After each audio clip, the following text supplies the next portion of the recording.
Whether you keep them in your home or love to see them in theirs, these are the creatures that bring us all together. Reptiles. We're going to be delving into the experiences of reptile lovers from around the block and around the world. This is the Reptile Talk Podcast. What's up, everybody? This is Jeremy Turgeon from Brassman Reptiles. And I'm Rob, and I'm Creeping It Real. And tonight, we have a very special guest. An in-studio guest, too. An in-studio guest that we're doing live on Instagram, so make sure you're following us at reptile.talk on Instagram, because you can see some occasional episodes like this live while it's happening. That's right. So who do we got on tonight, Jeremy? We got Mr. Dan Magano is in the building. What's up, dude? I am here. He's here. The crowd goes wild. It's just that one guy. Yeah, it's just that one guy. Well, it's just like baseball. You guys need to give me like a cardboard cutout or something, you know? Yeah, Yes. It's for COVID. Dude, when I was down in North Carolina, the first trip I took down, my friends turned on the Mets game, and right behind home plate was just cardboard cutouts. Yeah. I was like, what the hell is What's that? going on right now? The first time they did it, they put like some of the players put their dogs in the seat, so it was like cardboard cutouts of their dogs. Oh, really? And so the Braves were playing the Mets, and one of the players hit a home run, and it hit like Jeff McNeil's dog. Oh, no! So it was like a big joke, you know? Whatever. Oh, no! But then they were charging people. I saw LSU was charging people like $50 to have a cardboard cutout in the themselves? stands. Yeah. I said I would totally do it if I had $50, but I want an unobstructed view. Like I'm not paying $50 for my be cardboard behind cutout to not see anything. You know? Oh, my gosh. So that's Dan, amazing. you came up here today for one reason and one reason only. The Reptile Talk Podcast. Yeah, obviously. Not to have me touch your snakes. Yeah. Rob loves to violate my snakes, just to be clear. Just to be clear, Yeah. but you produced some really nice short tails this season, and you brought up. So was that your last clutch for this season? Yeah, yep, that's the last one. Little Sumatra short tails, and they are black, so impossibly black. Good for you. Thank Good you. for you. Little hot tub time machine.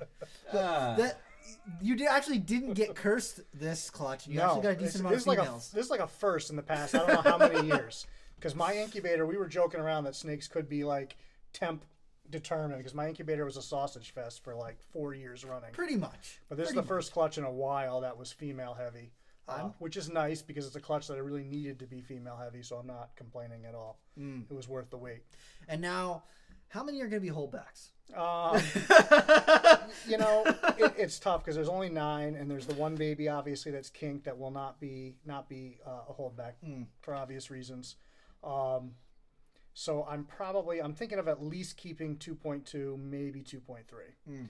I have some obligations. Honestly, I would like to just keep everything, but I made some promises. Yeah. There's a few people out there. You know, my friend Jesse, April, and Kara. You know, I've promised stuff too. So if they back out, then it's more holdbacks for me. But I don't foresee that happening. Yeah. Most people don't really back out of Sumatrans, so. No. Especially the nice ones. Like, yours are already black. Like, a lot of Sumatrans, they hatch out and they're like, oh, you're like a little bit dark. And these things are already so impossibly black. And it's like, they're just going to get better as they get bigger. So, you can't let those go. And every year I let some go, and I'm like, why?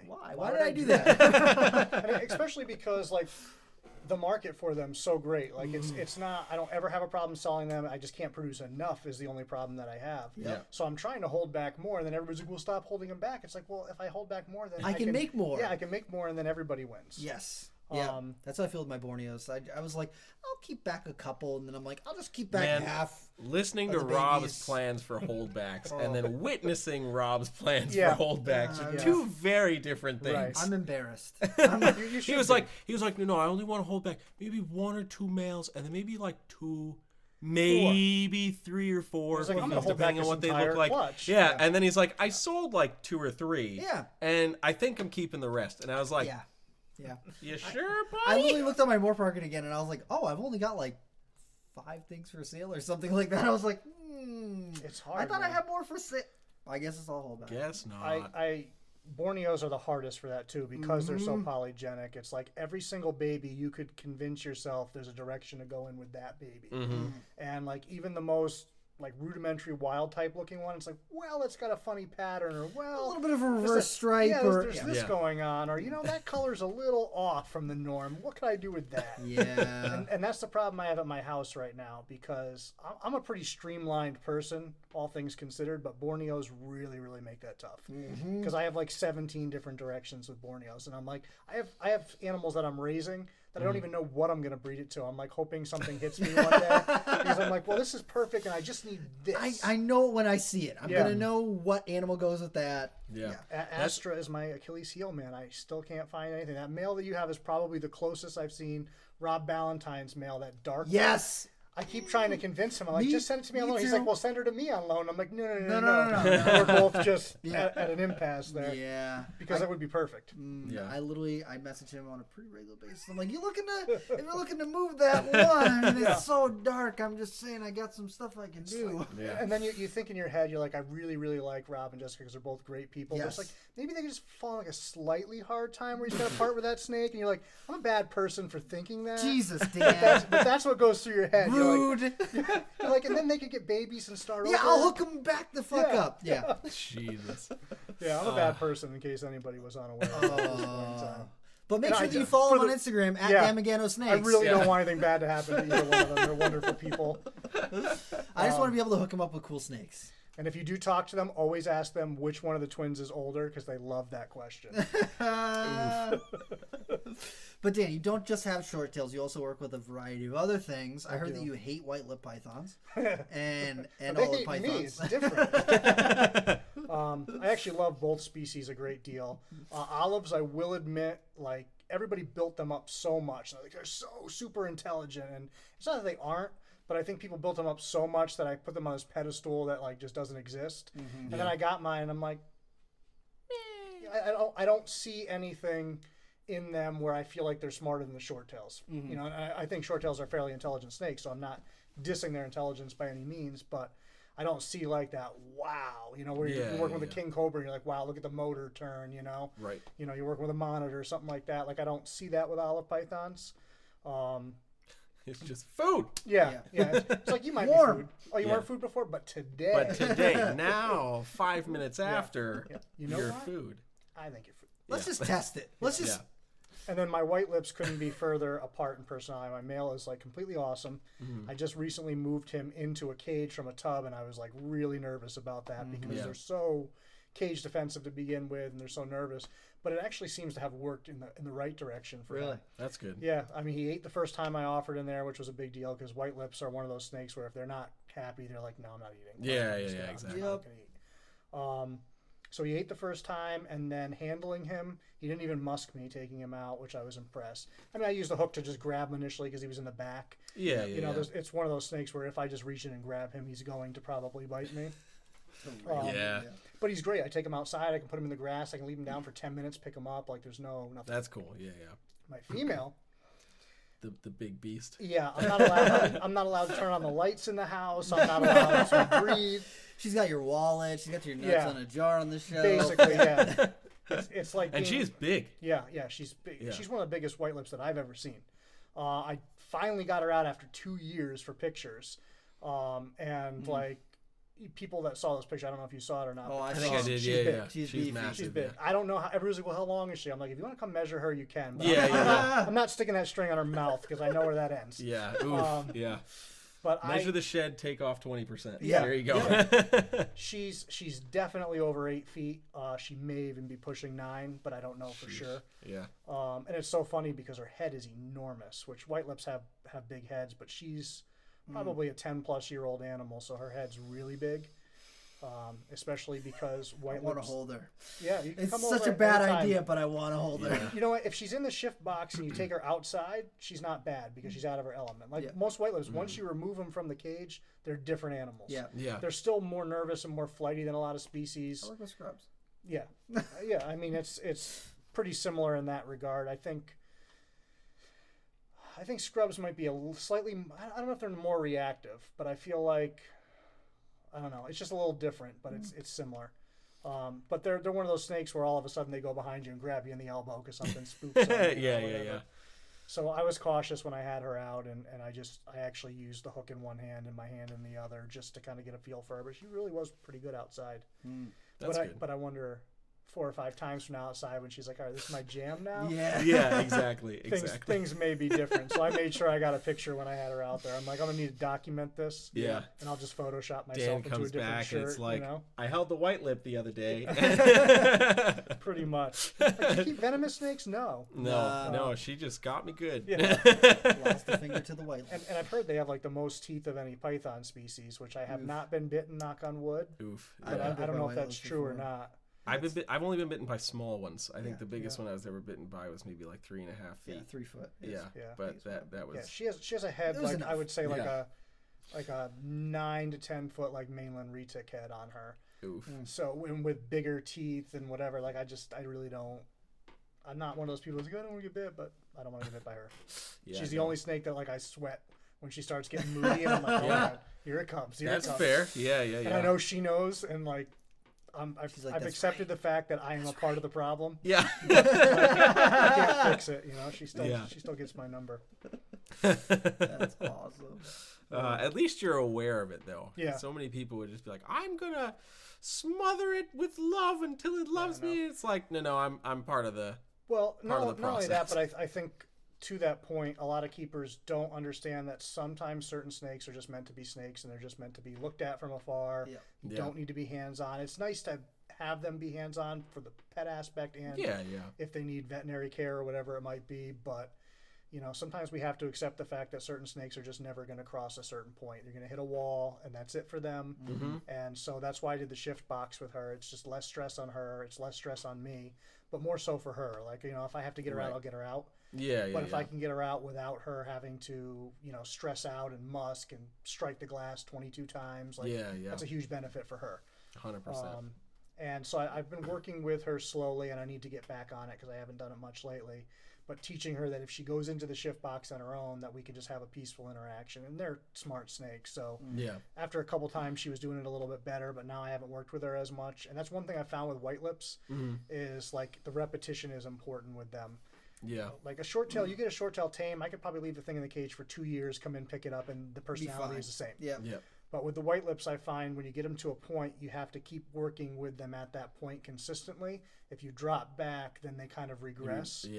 Even my male is super tame, but if I don't take him out for a week or two, he starts to get like more and more antsy when I do take him out. If I take him out once to twice a week consistently, I don't have any issues with him. Yeah. So where do you think they are on the like intelligence level thing? Because like the only snakes I like, non-venomous snakes that I think of as like super smart are scrubs. And I'm sure pop ones are pretty smart too. I've seen them kind of looking like they're, you know, assessing situations seem to know and stuff like on, they know what's going on. Where do you think that white lips kind of fall on that? You know, I want to say that they're very intelligent, but then like it's been 2.5 years and she still bashes her face off the glass, and like you wonder, but it's tough too because I think the biggest problem is we all have a standard of intelligence in our head, and we want to just uniformly put it across all reptiles. And I know, like, keeping parrots, like macaws and cockatoos are both very intelligent, but their intelligence is different. Macaws are more vocal and learning stuff like that, whereas a cockatoo could take apart a knot in seconds, and they're much more mechanically inclined. Yeah. So their intelligence is pretty equal, but it's just different. And I think a lot of reptiles are that way too, and everybody just wants to see whatever. But I do think that they definitely have owner recognition. Like, she knows the difference between me and a stranger. And I think a lot of the species that I work with are like that. And I can't tell you, some snakes I feel like it's visually based, some I feel like it's scent based, and that's just kind of a feel over the years. I don't know the science behind it with which is dominant in each species, but they all have an order of operation, so to speak, on what they go to in situations.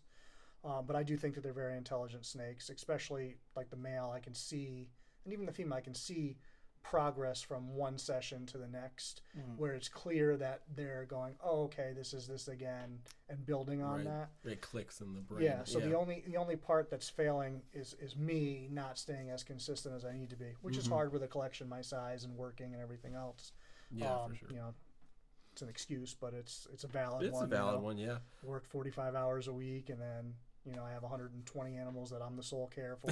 I'm grocery shopping. I'm doing everything. I don't have anybody cleaning the house. I don't have anybody walking the dog. So it's all me. Yeah. No, I think that's totally valid because I feel that too. Yeah. Oh man, but I think that's the scent recognition thing. I think that's like a massive, massive one because there's times where like we get asked the question all the time, like, does it recognize you? Does it know that it's you when you go into the enclosure? And I'm like, if you tend to wear like the same cologne or like you have the same kind of deodorant or whatever, and like they get used to that smell and they remember those interactions, I feel like that plays in your favor as long as the interactions are good. You know, to an extent, obviously it's not like, oh, that means it's you, but I feel like that plays a huge part. So much of their world is scent based, you know, and of course, it certainly would vary through the species, but so we were talking about the scent thing. Yeah. African rock pythons, I have tamed every single African rock I've ever worked with via scent training. I cannot tell you I know the science works, but I can tell you that I know I've been bitten one time by an African rock python in almost 20 years. I've been bit more by African rock pythons. Yeah, I used to keep a lot of them. I used to have like over a dozen at a time. Sheesh. And I even took on some that were nasty, and it worked for me. I wore an old shirt around the house for a couple of days. Once I let the snake settle in for a couple of weeks into their enclosure, I then used my shirt as substrate, and I just left it be for a while, just did water changes, whatever. And then, to me, it's just one less thing when you go in the cage now. Now they're not thinking, oh, my God, it's a different scent, it's a different site. It's one thing they can just eliminate. And I do find they're very visual as well. I know, like, the one that I have now, if somebody new comes into the room, she's on them and she wants to kill them.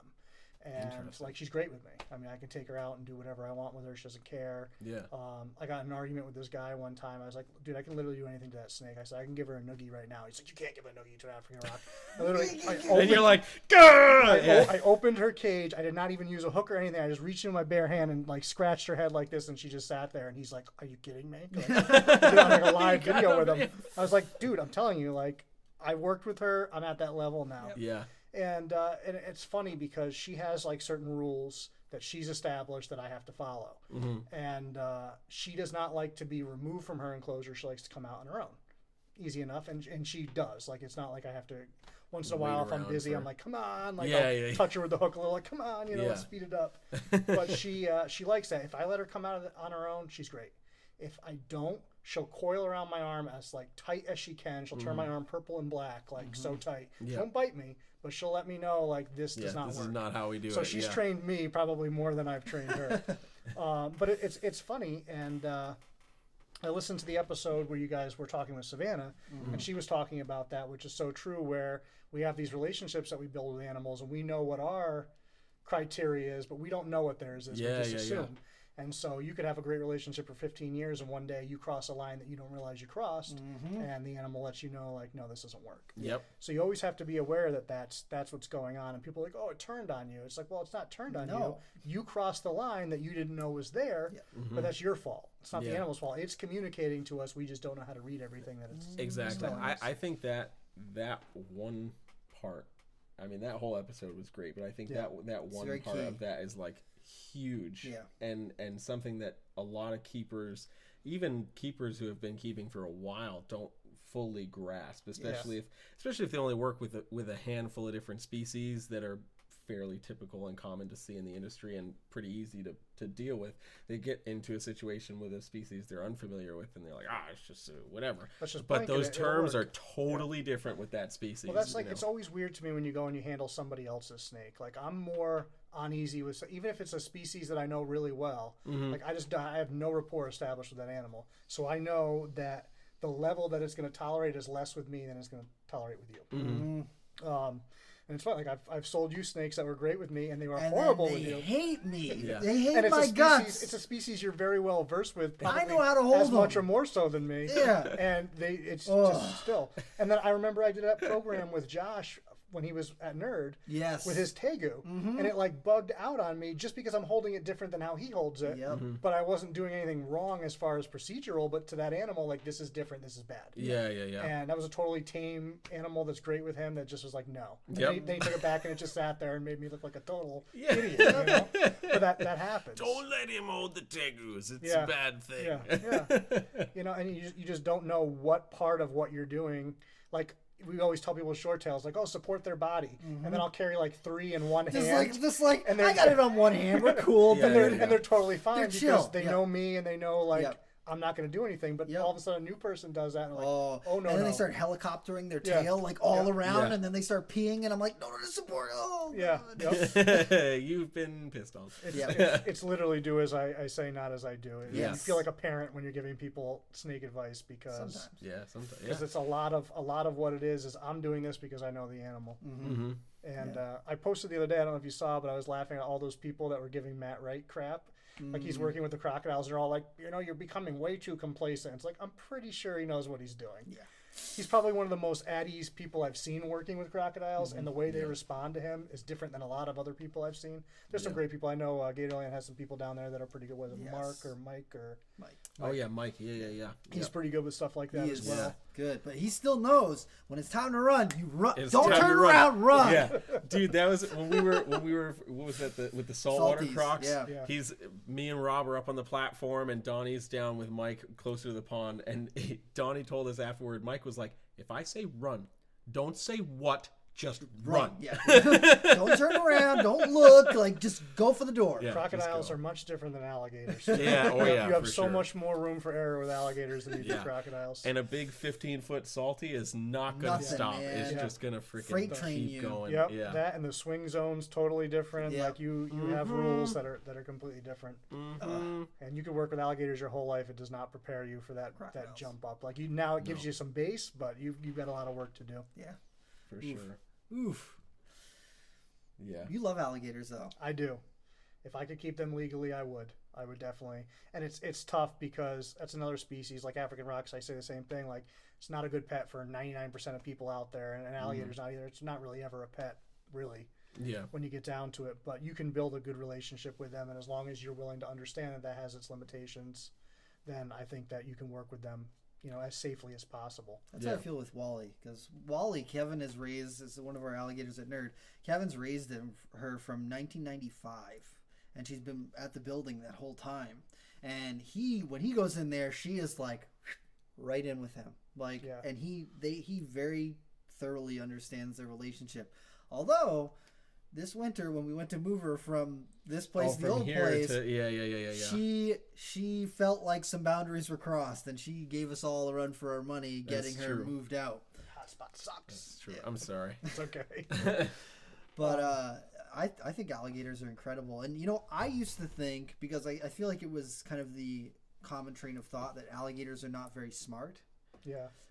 Which is crazy. But the more that people are researching them, the more they're finding out how smart they are and how much they can be trained. Yes. And not last year's Tinley, but the Tinley before that, there was actually a presentation. One of the guest speakers was talking about crocodilian intelligence and the way that they've been training some of their Cuban crocs and some of the other crocodiles that they work with. And I was literally sitting in the audience being like, okay, I knew this, but why didn't I know this? Yeah. I think we're learning a lot, especially as people are really trying to push the boundaries of understanding reptile intelligence, really pushing the boundaries of what we can do with monitor lizards and crocodilians and stuff like that. He just joined the live stream, but I'll give a shout out to Bruce from the Reptarium, who's been working a lot with the monitors over there.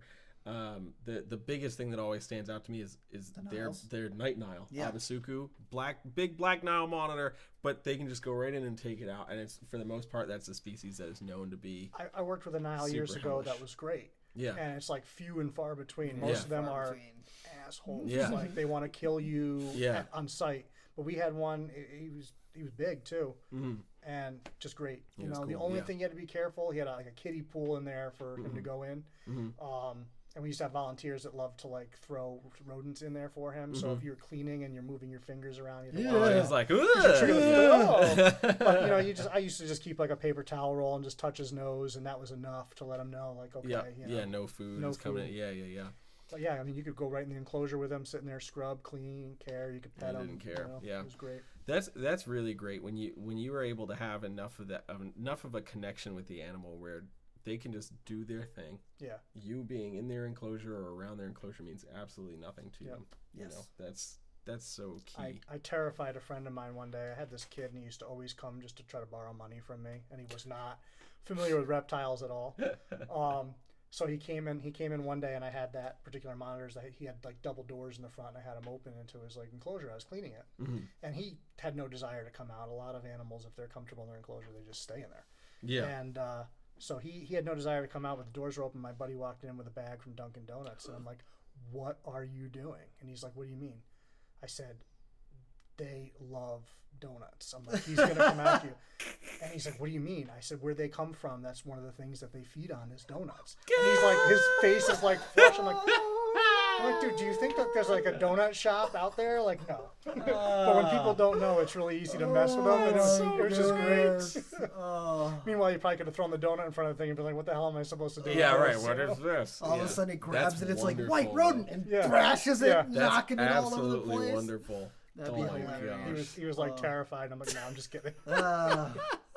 Oh, that's too good. Unless you rolled around the chicken pen, you're good, you know? Yeah, seriously. That's probably one of the few things I dread working at Nerd is if I have to be in the rodent room early in the day. I don't want to do anything else for the rest of the day in any of the reptile rooms, man. Yep. Yeah. I'm not doing anything with reptiles the rest of the day. Yeah. I'm not trying to get chewed on. Yeah, no. Pass. They know, and you get that smell in there. Mm-hmm. If you look back on like your history of bites, there's probably a third of them where you're like, "Oh yeah, I was cleaning like rodents and forgot." Yep, exactly. Bad. Exactly. So bad. Yeah.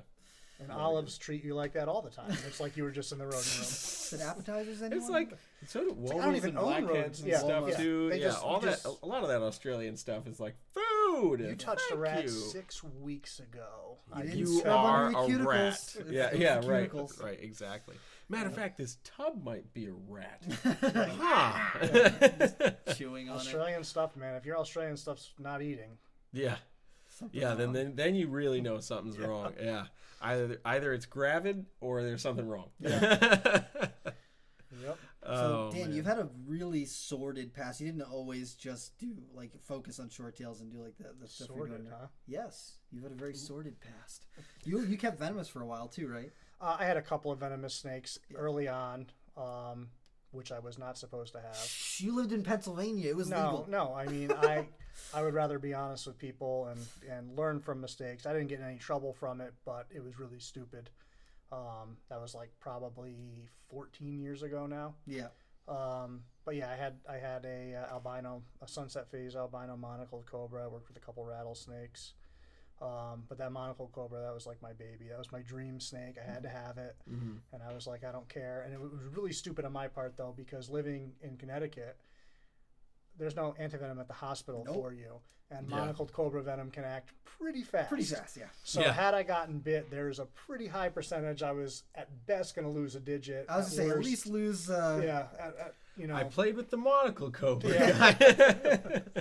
Twice. Yeah. It's metal now because you lost the 2 middle fingers. But I eventually got rid of that animal because I decided that, I smartened up really. Yeah. Because it was a very unsafe situation. And, she was fairly docile. She had her moments. Monocles can definitely have their days where they're just like, no, you're not coming in my cage. And she had those days. I also really stupidly kept her in a vision cage. Not that vision cages are bad, but she would sit up there, and it's like, I need to get to the water, but I'm not sticking my arm in there. I can't quite get the dish with the hook, So there was a couple of times where she got a new water dish put in there because I was like, well, I can't get to that one today. Yep. That was me with my Amazons. I made the mistake of keeping Amazon tree boas in vision cages. At least you're not going to die, but you're going to bleed. Yeah, exactly. It's like, they're not in the plant. oh crap. Yeah. And by the time you've noticed it, they've already keyed in on you, and they're like, it's going down. Yeah, and they're not like, maybe we're going to bite. They're like, I can get them Heat 16 signature? times. Yeah, I got exactly. it. I got it. I remember watching like a Fear Factor episode where they were sending people in. There was a bunch of them hanging. I'm like, oh. Yeah. I don't even know if I would do that. Yeah, How much right. money are we talking? It's got to be really good because I like snakes, but that's a blood. That sucks. Yeah. The lip of doom, man. Yeah. No matter what the species. Yeah, so I definitely wouldn't do that again. I mean, you could probably keep like gaboons in there because they're not going to sit themselves up there. I wouldn't think. You would hope. Yeah. Yeah. You know what I did? Because when I was Blob. running the shop up Yeah. in Maine with Jason, our showroom, like our front area, the retail store, we used all vision cages. So what I did is I cut styrofoam inserts that fit in that lip, so nothing could get in that lip. Because I was really like, good when idea. I'm going through and doing water changes and feeding stuff, I don't want to have to worry about getting railed by. We had Angolan pythons, we had Amazon tree boas, we had green tree pythons. I was like, I don't want to have to worry about sticking my hand in here. So I literally just put foam all along that lip so that they couldn't get in there. It's too bad because that shop was nice. Yes, I only went up there at the end, but it was nice even then. we kept it really clean. Yeah, it was. And I've been to my share of reptile shops, and I'm not going to name names, but there's some where you want to shower as soon as you leave. Yeah. And then there's some where you're like, I could eat off of that cage. And We were close to that. It depends on what I'm eating. Piece of pizza, sure. Yeah. Cream of wheat. Spaghetti? Probably not. Yeah, for sure. Oh, man. So, what does your next breeding season look like? Because I know that you're planning some really cool stuff with maybe Ron Burgundy. This upcoming season.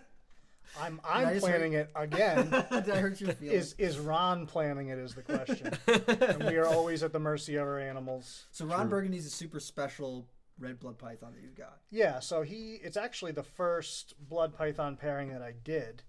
And, not first short tail, but first blood python. And I only held back one male because that's the male I want to breed to this one female. And this one female has been sitting there ever since for 4 years doing nothing, just waiting for love. And he does not want to provide said love. Damn. I'm hoping this year is the year. And if not, I will have a come to Jesus with him. I had one with Raiden because I bred her like 3 years in a row and she gave me nothing. And I told her, like, you are going to be evicted and homeless if you do not give me eggs. And she gave me eggs. There you go. So I may need to have a talk with Ron, And maybe it's just my fault. I haven't done the birds and bees thing with him. Maybe he's just confused where to go, what to do. Yeah. You gotta rub the peens. So I might have to jump on some kind of educational video for him and put it on his tub, so maybe he can see what's going on. But yeah, and there's always the possibility that he is female with short tails. Unfortunately, sometimes that happens. Was he one that I sexed? No. No. You're not responsible. Woo! I'm okay. I always love the fact that I'm waiting for the day that you're like, this one from you, sex Ron. Well, Hey, checked listen, it. man. I know if it's wrong, it was probably my fault. I'm sorry for anyone who's bought snakes from Dan. If it was sex wrong in the last 3 years, Yeah, It was Rob is probably always my fault. Rob is always my go-to. I feel very strongly with short tails that they should be sexed by like 2 or 3 people. yes, And get a consensus because they can be tough. And it's weird. You can have a clutch where it's so easy and everything's obvious, and then you have the clutch where it's like 1 out of 15 is obvious, and the rest are like, what the hell do I have? yeah. That marble to marble clutch this year, they were super obvious. The girls were like Yeah. nothing in there, and the boys were like, "Wing!" Yeah. And it's not always like that. For It was- people that don't work with them, the females basically have what amounts to mock hemipenes. yes, So it's a little more frustrating than your typical thing where like a ball python, you pop it, it's got them, or it doesn't, basically. the females have these like little tiny peens, and the males have slightly bigger peens. Yeah. So it's like you gotta, Compare. and they're vasculated too. So they're like pink, like a hemipene, and they're like longer than what you think a scent gland would be. Yeah. But they're not quite as big as a hemipene. So it's like it's very notorious that people missex short tails. Yeah, it's a thing, and it happens to pretty much everybody that's ever bred them. I think at some point has done it at least once. Yes. No one's ever come back to me, knock on wood, yet, but I'm sure it's going to happen someday. Yeah, I'm just waiting for the day where. But it's kind of different in the short tail community because you expect it to happen at some point to you, so you don't. If I buy a snake from somebody, it turns out to be missexed, like It's kind of You're like, bummer. "Ah, it it's a sucks, bummer, but You know, like there's situations with stuff where you plan around a whole breeding, and then it's like, oh, well, now I have 2 girls or 2 males. Yeah. So I have to start over again. But, you know, it's not like if I bought another species and it missed sex, like I'd be mad and be like, hey, like, what are you going to do about this? Yeah, exactly. But those I might tell the person, like, hey, you know, crack a joke or something and move on with my life. Yeah, and for short tails, I think it's not as big a deal also because when people are planning a season around like a lot of other species like ball pythons or carpet pythons, they're like, okay, I can take this male and put him to multiple different females. And most people who do short tails are like, this male goes to this female. Yeah. Maybe also this female. But once I did 3. Yeah. He knocked up all 3. But yeah, so I had spot on the father to the 2 that you have from me there. He knocked up 3 in one season.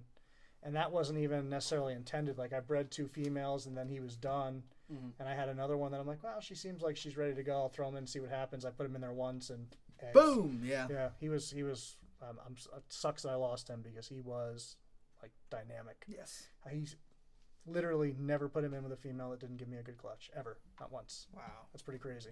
That means that the boy I got from you is going to do the same thing. Yeah, he should. He better. He's carrying on those genes. He's got it. He's got those super potent. And his son, I just bred his son Orion this year, 1 for 1. So boom, I like that. Yeah, yeah. Cool he went in there. He went in with Lilith. I got a really nice clutch out of them. So. So far, we're batting 1,000 with that line. So you don't screw it up, Rob. I feel weight on my shoulders. You should. Oh, you it's should. there. It's there. I mean, he's plenty big enough to breed right now. Oh so yeah, for sure. I'm not too concerned.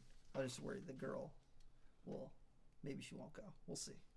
I'm trying not to go crazy with the short tails this year. Just don't even jinx it. I know. I'm trying not to go crazy with the short tails this year. Positive vibes, bro.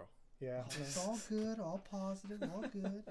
All good things. This year I want to get the Australian stuff down because I have not had a ton of success with that yet. Yeah. But I kind of need to get them cooler than I can in my house, which is the struggle with keeping multiple species where the temperatures that I need to get them down to would like kill the short tails. Yes. Yeah. So I've moved some stuff around this year. I've got my male olive out in a different room. I've got my female separate in a different room. So I'm hoping that now I can drop them to where I need to go, because if you don't get them down to like 60, it's not happening. And if you put short tails at 60 and I run a lot of ambient, like that's it. Not only is it not over. happening, they're it's be never happening. freezer pets. Yeah, it's like, never happening. Yeah. So it's been difficult. So I've gotten copulation and stuff like that, but I haven't gotten her to ovulate because I'm not getting him cool enough, and I'm not getting her. I see. You should talk to. Have you talked to Jason about them? Yeah, and he always yells at me, "Gotta get colder." I'm like, I know. Yeah. He had him, when he bred him, he literally had him against the basement wall, like the outside foundation wall. Their 6-foot cages were up against that for the. One thing I talked to Scott about when I was over at his house was like some of his stuff that he needs to get cooler and his room's too warm. He literally puts them in tubs and brings them down into like his living room and just sits them in there for a few hours every night or whatever. So if I have to, I can do stuff like that as well. Yeah. Which I'll do whatever it takes this year. I'm going to get something better. I want a baby olive, just so you know. Okay. I actually really like olive pythons. I do too. Like I enjoy them, but I've just accepted like the females are going to bite and rat me. The male doesn't. He's great. I go right into his cage, just grab him out, no hook, no nothing. He's fantastic. Yeah. Yeah. The girls, if I did that, yep. They already bite and rat me anyways when they know it's not. Yeah. But if I don't make that distinction, I'm definitely getting lit up. Yeah. The ones that Jason had were so amazing, dude. Like they just like glide. They like float when they move. They're so agile. Their skin is different too. It feels so. It's so soft. They just like. And it's also cool because like you can see your husbandry with those snakes. Yes. You can look across the room and go, you know what, I need a little more humidity in there. Humidity is a little too high. Like it's very obvious, and they're so tolerant of temperature. Yes. I mean, they can take 60, they can take 100. Like it just doesn't. Like it's nothing. No. Like it's nothing. I've had a couple of days when my room got really hot, and I came in there. I'm like, how are you like? And they're just chilling on the hot side. Yeah, on the hot side. Yeah, like it's got 100 over there. All the short tails are like way up in the front, like pushed into the water dish. You're like, oh boy, and then all of us are like, oh, it's no big deal. Yeah, we're cool. It's chill. It's good. It's the challenge of keeping different species in one room. Yes, especially trying to do ambient. Like you have to find a happy medium when you do ambient. That's why I've tried to switch some stuff off of the ambient so I can control it a little bit more. Yeah, I just went through. So when I got some of the Freedom Breeder racks that are in my room, the triple wide racks had 11-inch heat panels, but the double wide racks had like 4-inch heat panels, and I didn't didn't worry about it until like this upcoming breeding season. I was like, man, this isn't gonna work. Yeah. You know, I was like, I need those 11-inch heat panels on the double wide so I can control that a little bit, especially for like 7-8 foot carpet pythons. Like a strip of 4-inch heat tape in the back, just it ain't cutting it, man. What are you gonna lay on your tail? Yeah, exactly. It's like where the rat is digesting, that is what lays across the heat tape. So I was like, no, we're gonna do this, and it ended up working out for the better, because the triple wide rack is where I have a lot of my males and stuff, and like they don't really care. I usually don't pump them heavy with food anyway, so it's like, no, there you go, you're fine. You're fine. Just exist on that. But yeah, I was like, who wanted 11-inch heat panels on this triple wide rack? I don't know. You know, but I mean, whatever. It is what it is. It is what it is. Yeah.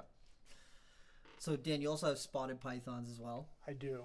I really want to produce them. I love them. Yeah. Which is funny. Awesome. It was never a species that was on my radar. Mm-hmm. And literally somebody I know local in Connecticut was like, oh, I really want a baby spotted python.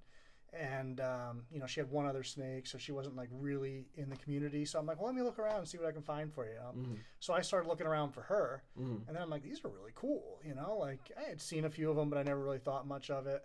And I happened to find a female Cape York that was an adult. And I'm like, you know what? I'm gonna take a swing at that, because she was really pretty. And I am so glad I did. Unfortunately, she came with mites. Mm-hmm. And the seller was not really helpful. Not that I needed help with mites, you know, kept reptiles long enough, I had to deal with it. Yeah. When I contacted him, he's like, well, what do you want me to do, send you mite spray? And it's like, well, you know, I paid top dollar for an animal that came loaded with mites. Like, if it were me sending that out, I would probably do something. But I'm like, I don't need mite spray. Like, I can treat for mites. It would be nice to, like, at least say sorry. Yeah, but I'm sorry. Yeah, he wasn't even like, he didn't even care. So I will never buy from him again. Yeah. Simply because, you know, I didn't really necessarily ask for anything, so I can't fault him for not giving me anything. But like, you could have at least said, here's $25 even, or, you know, I'm so sorry, oh my God, something. Just some recognition. Which obviously the fact that he didn't react that way means that he probably has mites and all kinds of stuff. Yeah. And, you know, he didn't produce the animal, so you know how it goes when you're getting some of that. Yeah. But, you know, I saw the mites. I always open my snake boxes outside of my house when I ship stuff. Mm-hmm. And then if they have mites, I soak them literally out in the yard in a tub before they even come in the house, and I burn the box right away in my fire pit and everything that came in there. And then I'll put, you know, some prevention in their tub and set them up from there in quarantine. So, you know, I never saw a mite again after that day with her, because I caught it. Yeah, took it. But she's worked out just a wonderful animal, has the best temperament. You know, you see all these horror stories of people that are spotted biting them, like I'm talking about. Yep. Neither of my spotted pythons have ever looked at me funny. Awesome. Nothing. I'm glad. Because I've had a lot of them chew on me. The male. You remember I got the male at Tinley, because you guys brought it back for me. Yeah. Mm-hmm. I mean, he was up at Nerd for a little while. He was great. Yeah. Like, you reach right into his cage and just pick him up. Came right out. He's like literally just come right up to you like nothing. Hey. Yeah. I put him in a way too big of a tub for what you would think. And like real basic for quarantine, just a water dish and paper. Mm-hmm. And you just reach right in and grab him, and he's just like, hey, like, totally cool with it. That's when I kept him bred spotters in the past, my adults were like that. You could do whatever. My children's pythons, I've heard horror stories, were the freaking devils. Yeah, those two. Like, I have some old photos, probably from like 10 years ago, like trying to take a picture of one of my children's pythons, and right when I was about to click, bam, grabbed my phone, freaking wrapped my phone, and I took my buddy's phone and just took a picture of it wrapped on my phone. I was like, I just wanted a picture. This wasn't the picture I wanted. So my biggest question this year, I got them to you know, pair up two seasons ago. He was really small, so I didn't even think he was going to pair up. Yeah. And at first I was like, oh my God, I have two males, because it sounded like they were fighting, like trashing the tub, whatever. I opened it, they're like freaking out, and then all of a sudden they were locked up and they were good, and they locked up throughout the season, and now they're great together. Yeah.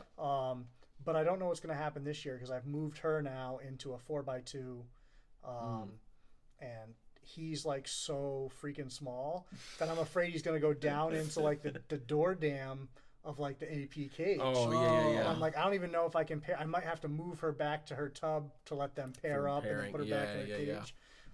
Which I don't think will bother her at all. She's so chill with everything. Mm-hmm.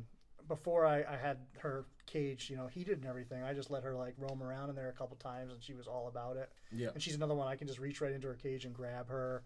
She'll come right out and crawl into my hands, and she still eats ravenously, but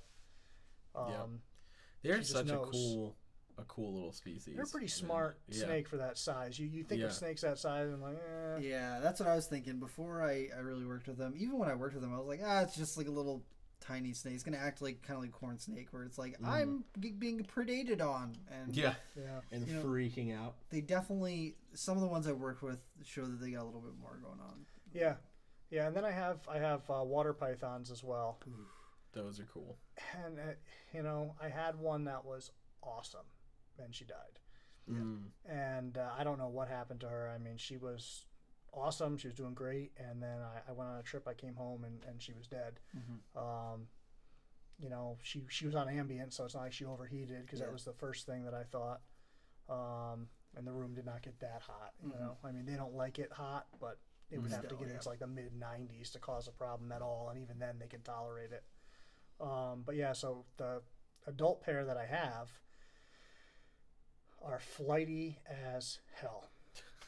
The female has gotten away from me at least like 4 or 5 times, where like I open the tub and she just like darts into the air and she's gone.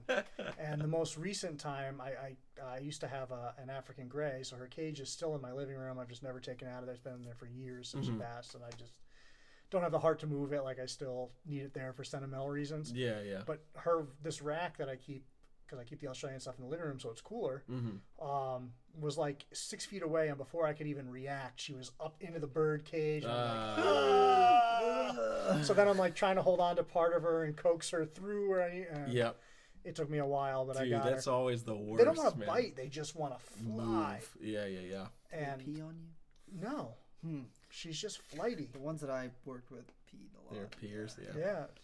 None of my Australian stuff has ever peed on me, with the exception of the white lips. They haven't even peed; they just must. Yeah. But I never worked with any of the water python species, but I did work with Maclots for a while, and those things were super cool. My female, though, I'll never forget. One day I had a friend over. Wasn't really a snake guy, but was like, that thing just looks really interesting, so he wanted to see it. And she's fairly mild mannered for what Maclots are known to be, and he was just like touching it, whatever.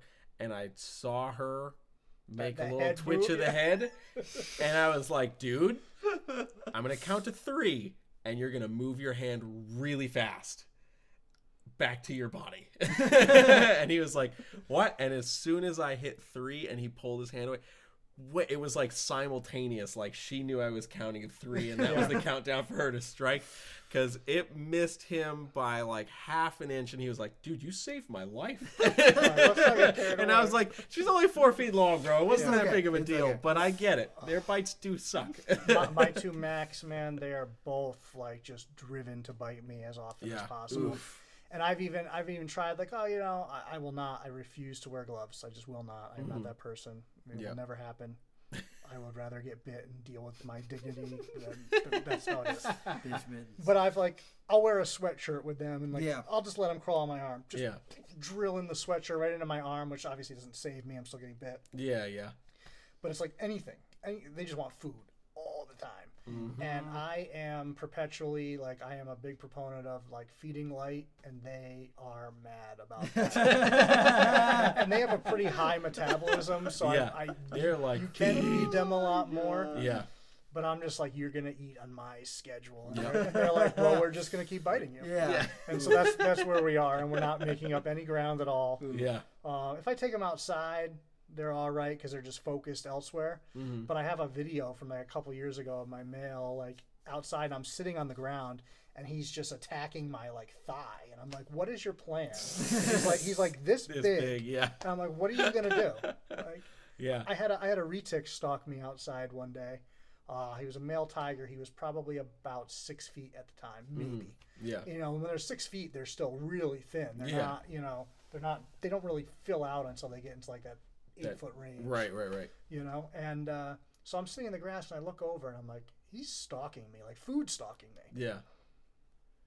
And I'm like What's watching his him. plan? I'm watching. Yeah, I'm watching him, and you could just to people that know snake behavior, you can see the difference when you're being food stalked versus like whatever else, curiosity, defensive, whatever. Right. And he's doing those slow, deliberate movements, like not giving Inch up up his and then position. curl up a little bit. Yeah, he's moving forward, but getting into position. And so as he got close enough where I knew he was going to go, I was filming him the whole time. I probably still have the video somewhere. I think I remember seeing And that I video. like moved at the last minute, and of course he fired like a food strike. And I'm like, I remember saying to him, like, what is your plan? Even if you were to kill me, what are you going to do? He was just trying to lay down next to you Yeah, to see if to you were small size- enough to size eat. you up. Yeah. But it's like, I'm 230 pounds and you're like 7, maybe. Yeah. Like, what are you going to do here? Retic's had big eyes, okay? Yeah, you From don't have water you don't dishes have and thumbs, so shit. you're not going to cut me up. Yeah. What are we going to do? You could maybe He's gonna get call 2 his Asian fingers. water monitor friend to Yeah, come you tear rip some into chunks. you. Yeah. Yeah, exactly. Oh my Yeah, god. but it made me laugh because that's where you realize when we talk about like intelligence, and I do consider them a somewhat intelligent species, but they're an intelligent species that does some really dumb things. Yes. And so some people use that to dismiss their intelligence. Me. Yeah. I do that.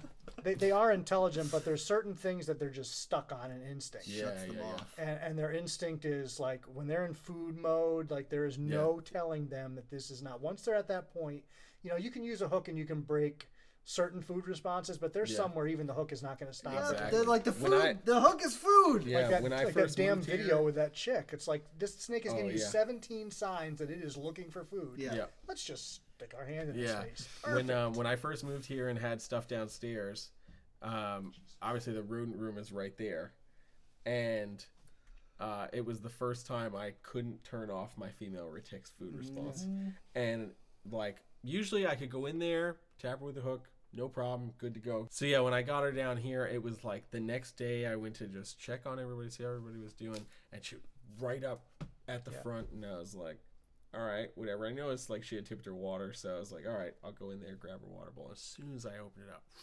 flew out. I was like, whoa, where's the hook? What you doing? Grabbed the hook, wrapped the hook, and I was like, okay, all right, I get it, but let's settle down. Got her off the hook, went right back onto the hook, and I have a couple pictures of her like just wrapped the whole hook.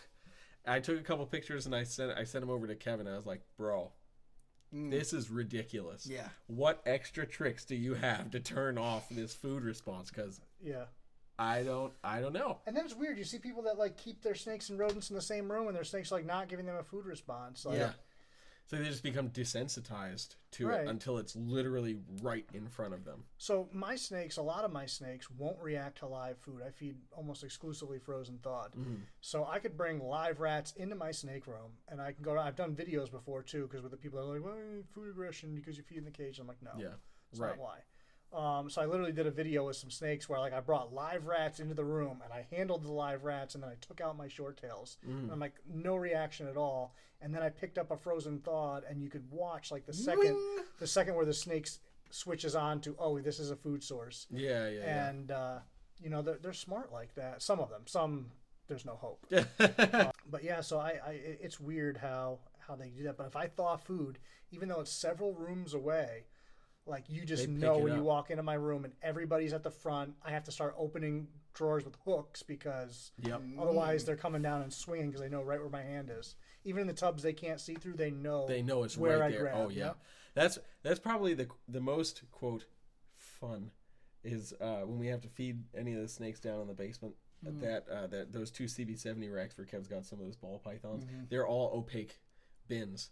But when they start smelling rodents, they're just launching out, and you never expect that from a ball python. You know? Yeah. So there's been a few times I've literally watched them come out and like grab Dan in the hand or whatever, and I'm just like, These Sumatran short tails are the worst. They have no patience.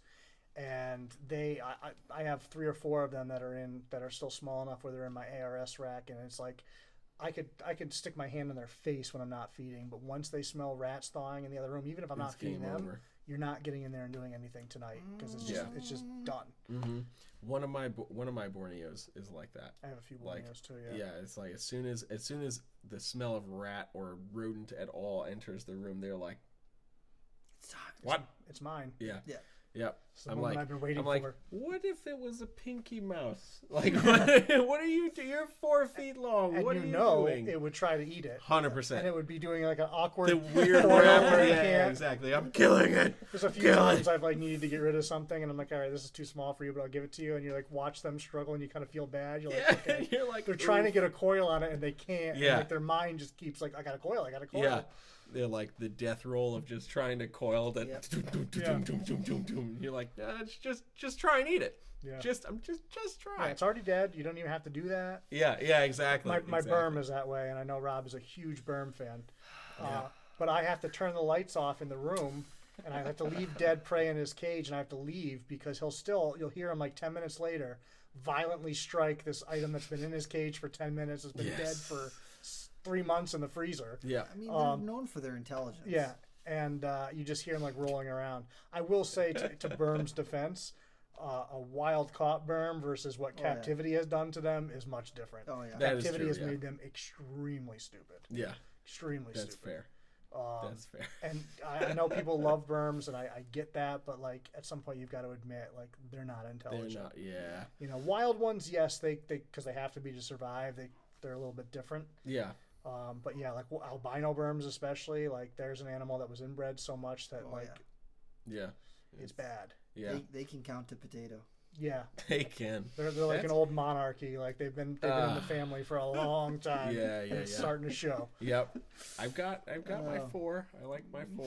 That's all I got. Yeah, the one I have was a rescue. I would have not. I'll admit sometimes people breed berms and I'm like, wow, that's really nice looking, and I think about it and I'm like, I am not. Yeah, I'm not buying a Burmese python. Yeah. I can talk about mine and say that he's a rescue and he was a legit rescue. Yeah. And he needed some rehab and whatever, and so I just kept him. Yeah. But if I ever bought one, like now I have to hide who I am, and leave the community, so I can't do it. Yeah, Rob and I have an understanding. If I ever have more berms than short tails, we can't be friends anymore. Yeah. So I'm like, that's fair. That's very fair. I don't ever plan to have more than 5 berms in my life. Every time you purchase a berm, you purchase 2 short tails. And essentially, that's how I have to offset it. But luckily, he's like, damn, a loophole. Oh. Luckily, I know exactly. See, my thing with berms, I kept berms in the past, but I never really wanted to get back into them until I saw where the price point was on the caramels. The caramels had always caught my attention since I was a kid. I love caramel everything. Yeah, so I was like, okay, I'm going to grab that. And except I got a stupid deal on a labyrinth. And I was like, oh, man, caramel labs would be like the ultimate. And I was like, cool. All right, that's what I'm going to go for. And then I got my hands on an albino green that was also het lab. And I was like, green caramel labs would be even cooler. And then I was like, okay, you have to stop. They're going to find out you like them. Yeah. No, I mean, I don't mind them, but it's just, I think part of it is kind of like ball pythons where the snakes themselves aren't as bad as a lot of people that keep them, which kind of, it forms an opinion in your head where like you're looking at the animal and you're seeing the reflection of the community sometimes. Yeah. And there's wonderful people that work with balls, wonderful people that work with berms, but it just seems like when you think about like the prototypical person, sometimes, I'm picturing that guy that like intentionally sticks his arm in there to get bit by his berms, and like that's what I big like visualize. Plywood yes, cage. Yeah. That's what I visualize, and he's probably like a great guy or whatever. I don't know, but I just picture like that's Rob's like that's guy. I just picture like when you're like, oh, Burmese python, that's what I'm picturing. Yes. Yeah. Between that and the people that are like, look at this big poop that my snake just took. I'm holding this big poop. Squish it. Yeah. I will admit, like I am tempted to post that only because there's somebody that gets like so triggered by it that I just like want to trigger them more. Is it Rob? No. Oh, okay. No. All right. So I do sometimes think like, know God. that it triggers me.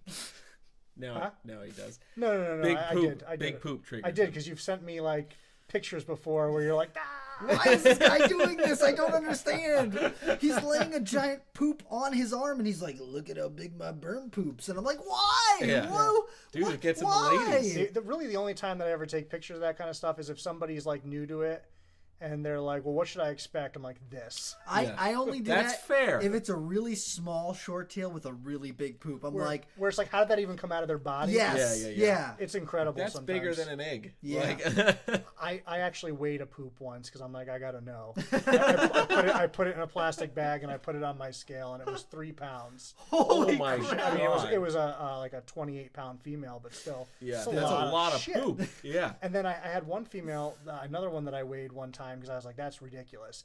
She was 8 pounds empty and the poop was just over 2. I'm like, that is a quarter of your body weight. So I was like talking to somebody. I'm like, I'm 230 pounds. Imagine like I went to the bathroom and here comes like 55 pounds of shit. Like, can you imagine? Like, just the... I can't imagine. This has gone too long. This is too far. But it's crazy. Like, 25% of your body weight is a lot. All I'm envisioning is that scene from Jurassic Park when they're at the pile of Triceratops and he's like, oh my, and then just sticks his hand right in it and is like, look at my burn poo. No, these were short tails. But yeah, to your point, there's some, especially when they're at like they seem to go regularly when they're hatchlings for a while. Yeah. And then all of a sudden they just hit a point where they start holding on to it. And those first couple, you're just like, dude. Yeah. You can go at any time. You just go. Yeah. And I had a customer recently message me. They're like, I know that they hold on to it, but like I looked back at my records and it hasn't pooped since I got it from you, and it was like over a year. And then it finally went, and they were like, oh my god. Yeah.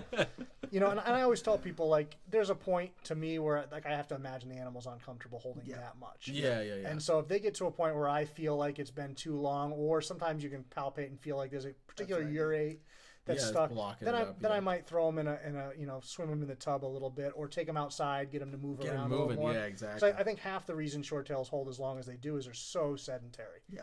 And you can give them all the enrichment you want to, like they are not going to get encouraged to move unless they have to. Yeah.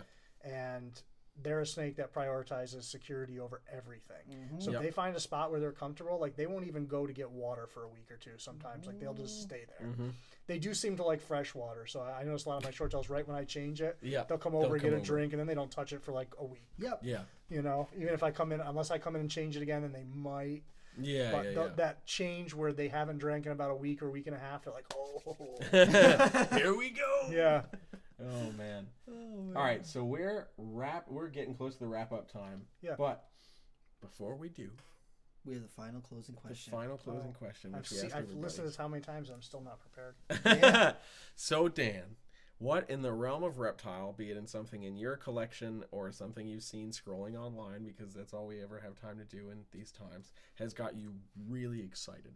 So I have to admit, I just came back from Josh's, and I have never ever had tegus on my radar, but he is like so into them, and like being somebody that I respect so much, like seeing his passion for them has been like, these are actually really cool animals.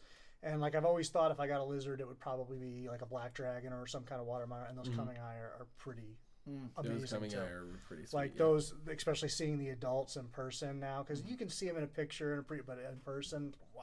Yeah. So I'm actually excited, and that, and the fact that he's been hatching Mertens, like that really excites me. Yeah. Shout out to Josh at JJO Reptiles. Yep. For reals. Bam. Herpetofauna. He changed it. He did. Yes. He did, yeah. My bad. That's a throwback. Sorry. It is a throwback. Herpetofauna by Josh Ortiz. Yeah. Check him out. Yeah, I actually, my most recent YouTube video there, I have a bunch of YouTube videos coming from down there, but I linked his Instagram there and stuff because he does produce cool stuff. Yeah. And you guys need to follow him and encourage him to post more content. Yes. Yeah. Because he doesn't like to be social sometimes. But he's got really nice animals. He does have really nice animals, and if you're a customer and you're asking questions, he's great with stuff like that. But he's just like, he's not out there in the community like, say, we are, where he's in groups and he's doing a lot of that stuff. He kind of just stays every in once his in a lane. while, he's like, check out this cool thing I did. Yeah. And then runs away for a while longer, But yeah, so I going down there, and I went down there 2 years ago, but now that he's got all the outdoor stuff done and stuff, like it's really cool. So definitely that kind of excites me, even though it's not like my passion, just seeing somebody else's passion and how cool they really are, definitely made me a believer in those. Hell yeah. So, Dan, if people want to find out more about you and the things that you're doing, what are your social links? Where should they find you? First of all, seek help from a professional. if my life is exciting you. But I am on YouTube and on Instagram as Dan Magano Snakes. And then I'm also on Facebook, but I think Instagram and YouTube are probably the best place if you're, looking for the reptile stuff, because I don't post very much on Facebook now other than like links to stuff on Instagram and YouTube. Yeah, it's way too political, and I just don't want to be on my feed much. Yeah. So I spend more time on Instagram and on YouTube now, and I'm trying to pump out videos for YouTube and share some good content there. Hell yeah, dude. We're gonna have to have you back again sometime. Yeah. Hell yeah, Thanks dude. for doing it, man. I suppose. Yeah. I'm up here enough, right? Cool.